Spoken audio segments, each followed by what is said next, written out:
consistent than personality differences alone would predict. People behave more similarly to each other within the same setting: a classroom, a restaurant, a church, a sports field, than the same individual behaves across different settings. In other words, the setting itself was a stronger predictor of behavior in many cases than the individual personality of the person occupying it. Barker called these consistent behavioral patterns behavior settings, physical locations that come preloaded with an implicit set of expected behaviors, social rules, and even physical postures, largely independent of who specifically occupies them at any given time. A library has a behavior setting that produces quiet, contained movement, and lowered voices, regardless of which specific people walk through the door. A sports field has a behavior setting that produces louder vocalization, more expansive physical movement, and more direct competitive interaction, again largely independent of individual personality. The setting itself functions almost like an invisible script, and most people entering it will follow that script automatically, often without any conscious awareness that they're doing so. Here's why this matters directly for the experience of feeling like a different person in different places.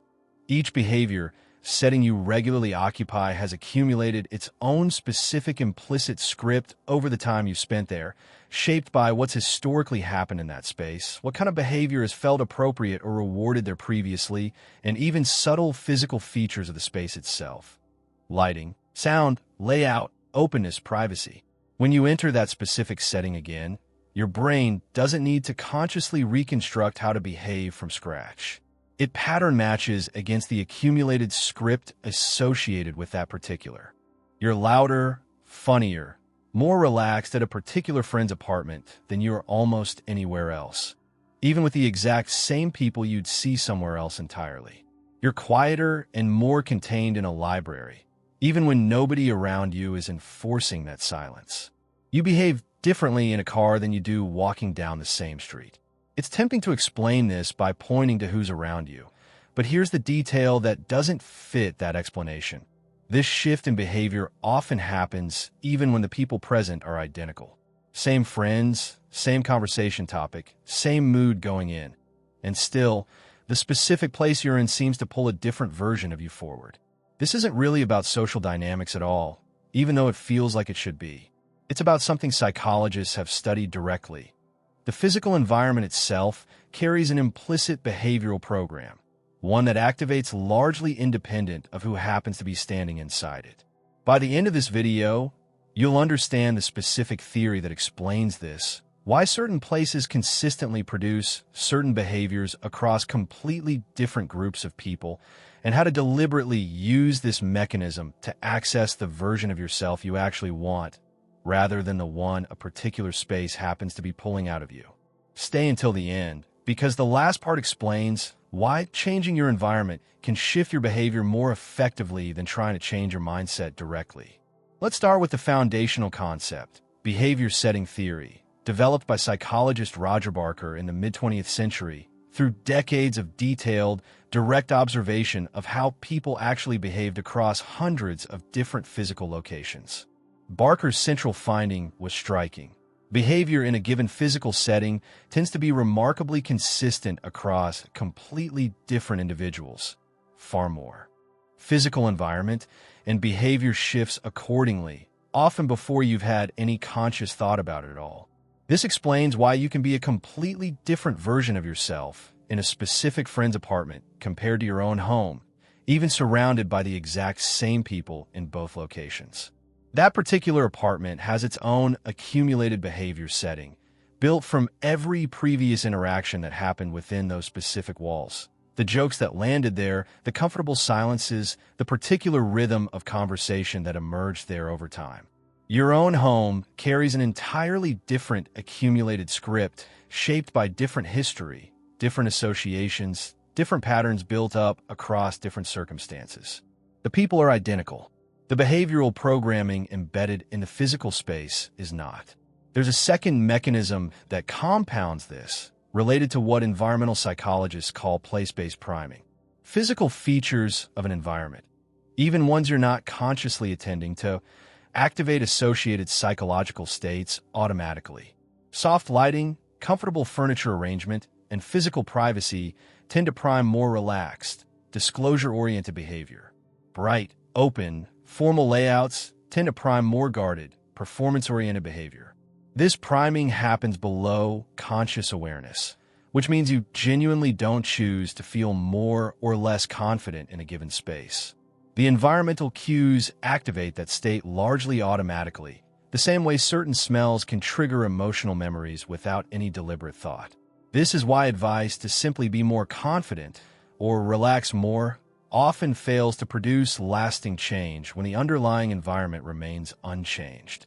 You're attempting to override an automatic, environmentally triggered behavioral pattern using conscious effort alone, which is cognitively expensive and difficult to sustain.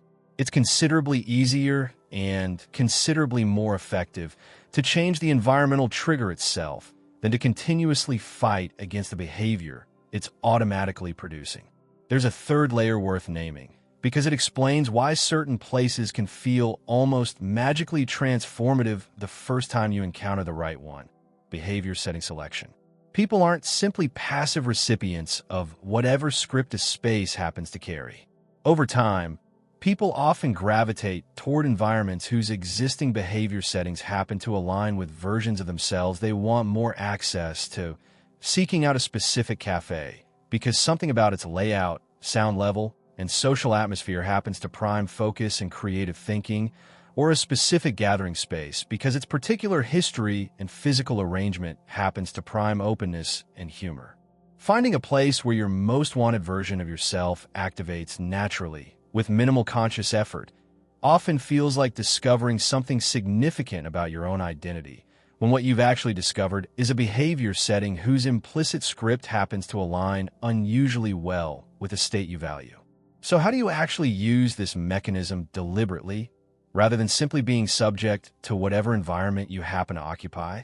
First, identify the specific places where your preferred version of yourself already activates naturally, and pay close attention to the physical features of that environment, not just the people present there. Is it the lighting, the layout, the level of privacy or openness, the sound? Identifying the specific environmental triggers rather than vaguely attributing the effect to vibe gives you something concrete you can deliberately replicate elsewhere. Second, deliberately modify environments where you want different behavior to emerge, rather than relying solely on willpower within an unchanged space. If a particular room consistently produces a contained, guarded version of you, changing specific physical elements, lighting, seating arrangement, even something as simple as background sound, can meaningfully shift the implicit script that space carries, making a different behavioral pattern more accessible without requiring constant conscious effort. Third, when an important interaction or activity requires a specific version of yourself, choose the physical setting deliberately rather than treating location as incidental. A difficult conversation, a creative project, a moment requiring genuine confidence. Each benefits from being placed within an environment whose existing behavior setting naturally supports the particular state, rather than fighting against a setting whose script works against what you're trying to access. Fourth, recognize that struggling to access a particular state, confidence, relaxation, openness, in a specific recurring environment may reflect the accumulated script of that space more than it reflects something fixed about your personality. This reframe alone often reduces the frustration of feeling inconsistent across contexts, replacing it with a far more actionable understanding.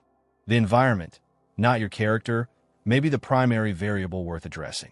Here's what ties this together.